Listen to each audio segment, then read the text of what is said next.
Sual na sharing chi ma se lalpanin kan ka a fil chuan to ke a rong ka poi saka patan hia katling lo helei da na chuan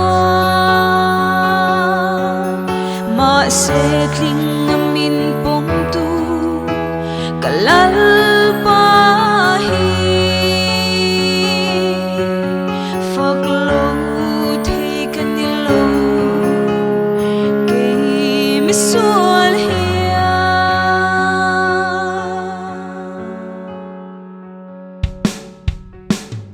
avamak em ti ema kalal pan mangai hi kayang tiswal ring at luswal ring simaka kirchua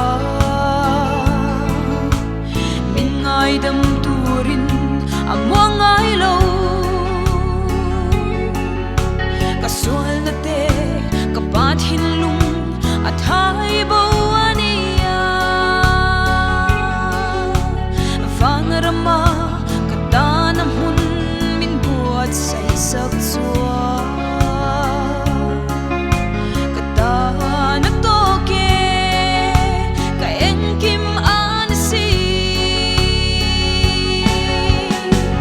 miten kasual na sharing thin ma se lalpanin kan kar afil chuan toke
solo lalpa ka tuchi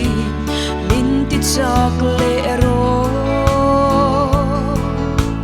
them na sang in gil tin min hwal ve tharau thiang him min hlia khu lo chuan ka kal ngam lo fel na re nei lo tan sual re